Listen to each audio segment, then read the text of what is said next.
بڑے سادے، بڑے سہل، بڑے سیدھے لفظ ہیں.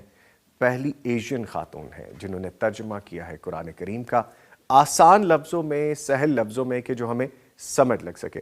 میم جب ایسا تعارف ہوتا ہے تو آپ یقین کیجئے مجھے تعارف کراتے ہوئے بڑا پریولیج فیل ہو رہا ہے. آپ کی خود اپنی فیل کیا ہوتی ہے جب یہ شناخت آتی ہے آپ کے پاس؟ شکر ہے الحمدللہ، اس کا دیا ہوا رزق ہے. الحمدللہ. بندہ اس قابل نہیں ہوتا، وہ جسے چاہتا ہے اس قابل کر دیتا ہے. بے شک، اس کی عطا ہے الحمدللہ. ماشاءاللہ. ہم نے بہت کچھ سیکھنا ہے آپ سے انشاءاللہ، انشاءاللہ. اور کالز بھی ہیں، اور آپ کے نام کے ساتھ بھی یہی نبوی نسبت جو ہے ہاشمی یہ لگتی ہے. میں اس کا بیک گراؤنڈ چاہوں گا کہ ہمارے ناظرین سامعین کو بتائیے. نسبت تو واضح ہے. رسول اللہ صلی اللہ علیہ وسلم کے چچا زاد بھائی عبداللہ ابن عباس کی نسل سے ہیں الحمدللہ. اور اللہ سبحانہ وتعالیٰ نے جو نسبت دی ہے اس کے بارے میں واضح بھی کر دیا ہے کہ اگرچہ یہ نسبت ہمارے لیے بہت اہمیت کی حامل ہے، لیکن اصل نسبت تو اس دین سے تعلق اور اس دین کی خدمت اور اس دین کے لیے اپنے آپ کو وقف کرنا ہے، جسے نصیب ہو جائے. ورنہ ہاشمی تو آپ کے نیکسٹ ڈور نیبر بھی تھے، آپ کے چچا، آپ کے اہل خاندان. تو ہاشمی ہونا اہمیت کا حامل ہے، لیکن اصل چیز تو نبی صلی اللہ علیہ وسلم کی اتباع ہے. ماشاءاللہ، ماشاءاللہ. اچھا، میں جب آپ کے بارے میں جب پڑھ رہا تھا اور کچھ چیزیں جب میرے سامنے آئیں، آپ کو تو ماشاءاللہ گھرانہ بھی وہی ملا، آپ کو تربیت بھی والد کی طرف سے وہی ملی، آپ نے انہیرٹ بھی وہی چیزیں کی. آپ نے جب آغاز میں جب اپنا سفر شروع کرنا تھا، آپ کے ذہن میں ویژن تھا، آپ نے سوچا تھا کہ میرا پلیٹ فارم دین اسلام ہوگا، یا آپ نے جب آنکھ کھولی، ہوش سنبھالا تو آپ کو لگا کہ میں نے کرنا تو یہی ہے، میرے پاس اور کوئی چوائس نہیں ہے، یا میرے لیے ڈیسٹنی یہی ہے؟ کیا تھا وہ؟ میں چاہوں گا وہ بھی بتائیے آپ ہمیں. ایکچولی مجھے ایسا لگتا ہے کہ جب آپ بہت چھوٹے ہوتے ہیں تو نیچرلی آپ کے بارے میں آپ کے پیرنٹس سوچتے ہیں. جی. آپ جب سوچنے کے قابل ہوتے ہیں اس وقت تک آپ کا ذہن بنا دیا گیا ہوتا ہے. جی. لیکن ضروری نہیں ہوتا کہ جو کچھ پیرنٹس چاہیں اور جو کچھ وہ کوششیں کریں وہ برابر ہو جائیں. وہ اللہ سبحانہ وتعالیٰ کی توفیق اور اس کی رحمت ہوتی ہے. تو مشکلات تو ہوتی ہیں ہر بچے کے لیے، کیونکہ ماحول اپوزٹ ہے. اور ہم جن اداروں میں پڑھتے رہے، جس طرح کے ماحول میں ہم نے وقت گزارا، تو ہمارے لیے سروائیول کا مسئلہ تو بہت تھا. کیونکہ آپ جس وقت سوسائٹی میں جاتے ہو تو آپ کو ہر جگہ پر دلیل روشن چاہیے ہوتی ہے. تو اس کے لیے ہمارے والد نے بالکل آغاز سے ہی ہمیں الحمدللہ ذاتی طور پر توجہ دی، اور انہوں نے ہمیں خود قرآن حکیم کی تعلیم دی، حدیث کی تعلیم دی، اور بنیادی علوم کی تعلیم انہوں نے خود دی. اور ایک چیز جو مجھے ایسا فیل ہوتا ہے جس نے ہم بہت زیادہ ہیلپ کیا، وہ ڈیلی رات میں والد صاحب سے جو ملاقات ہوتی تھی، تو اس میں انہوں نے اتنی سپیس دی ہوئی تھی کہ ہم اپنے دن بھر کی روٹین ان کے ساتھ ڈسکس کر سکتے تھے. دوسری بات یہ کہ وہ یعنی بہت سادگی کے ساتھ ہمیں ایسی ایکٹیویٹیز دیتے تھے جس کی وجہ سے انہیں پتہ چل جاتا تھا کہ آج کے دن ہم نے کیا کیا.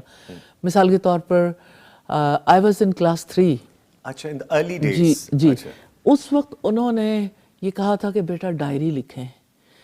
تو ہم نے ان سے پوچھا کیا لکھیں، تو انہوں نے کہا کہ جو دیکھتے ہو وہ لکھو، جو کرتے ہو وہ لکھو.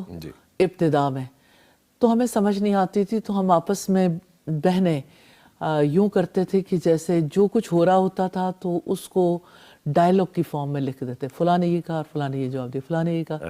اچھا، پھر ہمیں فیل ہوا کہ یہ جو ابا جی بتاتے ہیں کرامن کاتبین، وہ بھی یہی. ہمیں پریکٹیکلی انہوں نے اس بات کو ریئلائز کروا دیا کہ دو فرشتے بیٹھے کیا لکھ رہے ہیں. اچھا، وہ ہم لکھتے تھے اور شام میں ابا جی جو ہے وہ ہمارے سارے حالات سے واقف ہو جاتے تھے. اچھا کہ ہم کیا سوچتے ہیں, ہماری ذہنی کیفیات کیا ہے. پھر اس کے مطابق وہ بہت سادگی کے ساتھ چھوٹی چھوٹی باتیں ہم سے کر لیتے تھے, تو اس کی وجہ سے ہمارے لیے بہت آسانی ہو جاتی تھی. یعنی وہ ہمیں اندر سے پڑھ لیتے تھے کافی حد تک ہماری تحریروں سے.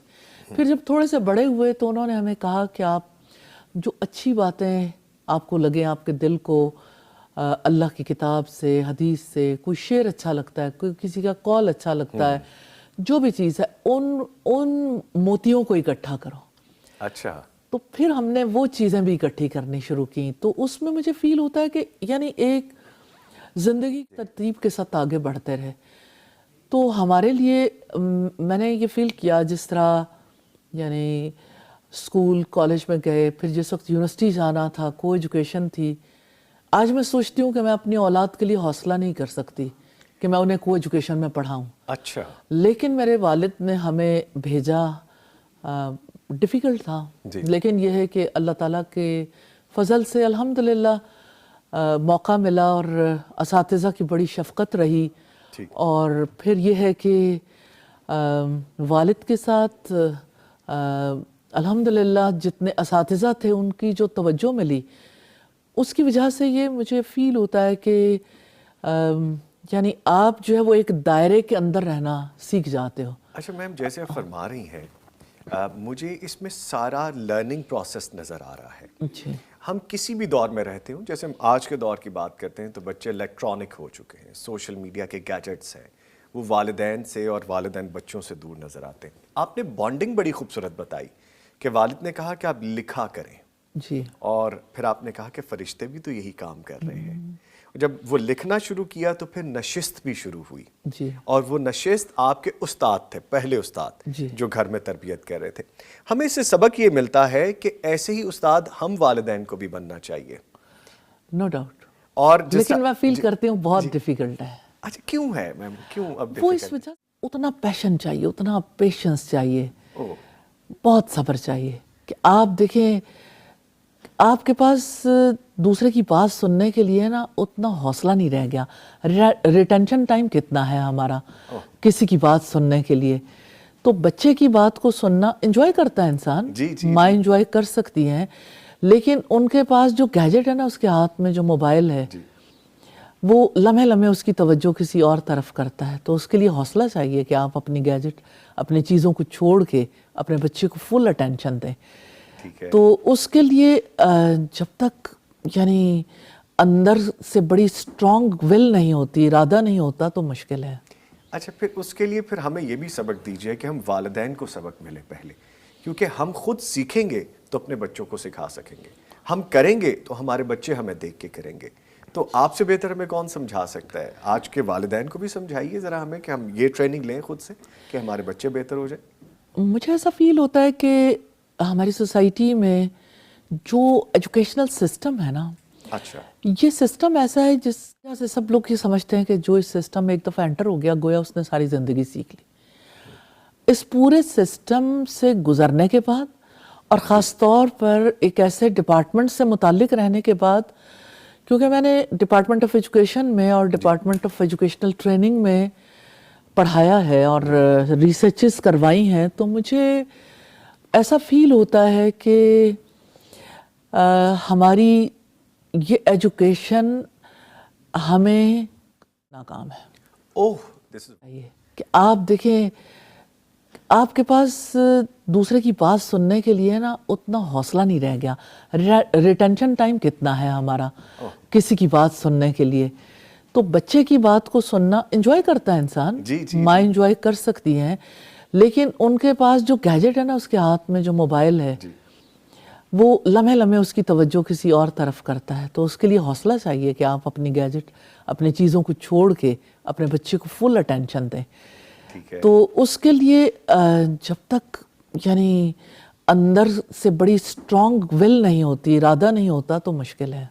اچھا, پھر اس کے لیے پھر ہمیں یہ بھی سبق دیجئے کہ ہم والدین کو سبق ملے, ہم خود سیکھیں گے تو اپنے بچوں کو سکھا سکیں گے, ہم کریں گے تو ہمارے بچے ہمیں دیکھ کے کریں گے.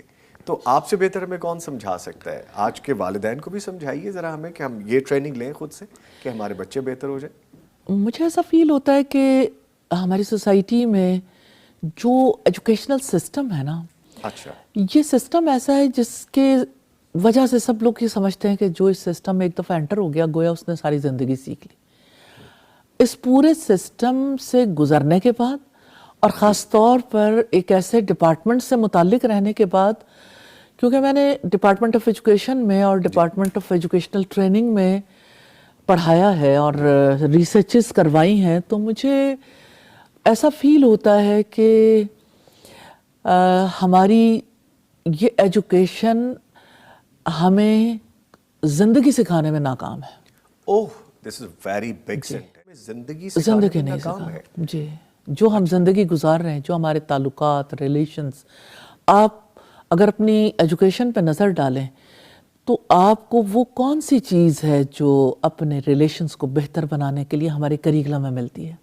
اچھا ہمارا کریکلم اس طرح سے ڈیزائن نہیں کیا جاتا. ایجوکیشن کا مقصد اچھا انسان بنانا نہیں ہے. اگر اچھے کی بات کریں نا تو آج کے دور میں ہمارے سو کالڈ انٹلیکچوئلس کہتے ہیں ججمنٹل ہو گئے آپ. اچھائی برائی کا تو کانسیپٹ جو ہے وہ ہر ایک کا اپنا ہے. نہیں، معیار تو ایک ہے. معیار تو ایک ہے، بالکل معیار ایک ہے، وہ چینجبل نہیں ہے. نہیں ہے. وہ ہم جیسے انسانوں کا بنایا ہوا نہیں ہے، وہ انسانوں کے خالق کا ہے. دیکھیں ایک عام مشین ہے، اس مشین کے لیے بھی اس کے بنانے والے کی طرف سے یہ طے ہوتا ہے، فیصلہ ہوتا ہے کہ یہ کب سب سے اچھا کام کرے گی. بڑی معذرت کے ساتھ میں چاہوں گا کہ بہت کچھ سیکھیں بھی آپ سے. ہم نے چونکہ لائیو کالز بھی لینی ہے تو میں آپ کو تنگ کرتا رہوں گا بیچ میں. آپ کی اجازت سے لائیو کال ایک لے لیں. جی جی جی جی السلام علیکم. وعلیکم السلام رحمۃ اللہ وبرکاتہ. جی کون صاحبہ ہیں، کہاں سے ہیں اور کیا پوچھیں گی؟ جی میں بہاولپور سے بات کر رہی ہوں، شاہدہ میرا نام ہے. جی تو بہت خوشی ہوئی ہے کہ میڈم صاحبہ کو ہم یہاں لائیو دیکھ رہے ہیں اور ان کے علم سے ہم فیض یاب ہو رہے ہیں. ایک استاد جو میڈم صاحبہ کی ایک کتاب ہے دعوت اللہ، جی اسے میں نے ہے نا ریڈ آؤٹ کیا، تو اس کے بارے میں میڈم صاحبہ سے میں یہ معلوم کرنا چاہ رہی ہوں اس کے بارے میں کہ یہ دعوت کا جو پیغام ہے یہ فرض ہے اور اس کے لیے ہمیں کس طریقے سے جو ہے نا معاشرے میں اس پیغام کو کس طریقے سے آگے مزید بڑھا سکتے. ٹھیک ہے جی، بہت شکریہ آپ کی کال کرنے کا. میں ابھی جواب دیتا ہوں. میم اوور ٹو یو. جواب آپ سے چاہیے ان کو. اللہ نا نبیوں کا کام رہا ہے اور انبیاء کے بعد محمد صلی اللہ علیہ وسلم کے جانے کے بعد پوری امت کا تم وہ بہترین امت ہو جسے لوگوں کے لیے نکالا گیا. تم لوگوں کو نیکی کا حکم دیتے ہو، برائی سے روکتے ہو، اس لیے کہ تم اللہ پر ایمان رکھتے ہو. تو اللہ سبحانہ و تعالیٰ پر ایمان لانے کا تقاضا ہے کہ لوگوں کو خیر، نیکی، بھلائی کی طرف بلایا جائے اور انہیں برائی سے روکا جائے. تو اس لحاظ سے اگر آپ دیکھیں تو بنیادی طور پر اللہ تعالیٰ کی طرف بلانے کا کام ہر مسلم کی ذمہ داری ہے، ہر مسلمان مرد اور ہر مسلمان عورت کی. وہ جہاں بھی ہے، گھر میں ہے، معاشرے کے اندر ہے، اسے اپنے ماحول میں رہتے ہوئے برائی کو برداشت نہیں کرنا، اسے برائی کے خلاف ایفرٹ کرنی ہے، اسے برائی کے خلاف اپنا شیئر ڈالنا ہے اور معاشرے میں نیکی اور خیر کو پھیلانے کے لیے اپنی جانب سے ایفرٹ کرنی ہے. تو یہ ایفرٹ کرنے کے لیے سب سے پہلے خود اپنے آپ کو اس مقام پر رکھنا ضروری ہے. اللہ سبحانہ و تعالیٰ سے میں دعا کرتی ہوں کہ آپ کے اس جذبے کو اللہ تعالیٰ قبول کرے اور دعوت اللہ کا حقیقی کام کرنے کی توفیق عطا فرمائے. آمین آمین ثم آمین. ایک اور میم لائیو کالر ہے، ان کو بھی شامل کرتے ہیں. جی السلام علیکم. وعلیکم السلام. رام بھائی کی حال چال ٹھیک ہو؟ جی الحمدللہ، دعائیں ہیں آپ کی. بہت شکریہ کال کرنے کا. میں سے احسان گل کر رہی فیصلہ آباد چوں. جی جی فرمائیے فرمائیے. ساڈی نا وڈی بھੈਣ ہے، سب تو وڈی بھੈਣ. اچھا جی. ਤੇ ਉਹ ਨਾ ਸਾਡੀ ਬੇਇੱਜ਼ਤੀ ਬਹੁਤ ਕਰਦੀ ਕਦਮ ਕਦਮ ਤੇ ਹਰ ਮਹਿਫਲ ਦੇ ਵਿੱਚ. ਕਿਉਂ ਬੇਇੱਜ਼ਤੀ ਕਰਤੀ ਹੈ? ਉਹ ਬਸ ਉਹਨਾਂ ਦਾ ਮੂਡ ਜਿੱਦਾਂ ਉਹ ਵੀ ਹਰ ਵੇਲੇ ਰਹਿੰਦਾ ਪੂਰੇ ਰਿਸ਼ਤੇਦਾਰਾਂ ਨਾਲ, ਆਪਣੀਆਂ ਨੌਵਾਂ ਨਾਲ, ਪੁੱਤਾਂ ਨਾਲ, ਪੋਤੀਆਂ ਨਾਲ, ਪੋਤਿਆਂ ਨਾਲ. ਅੱਛਾ ਜੀ.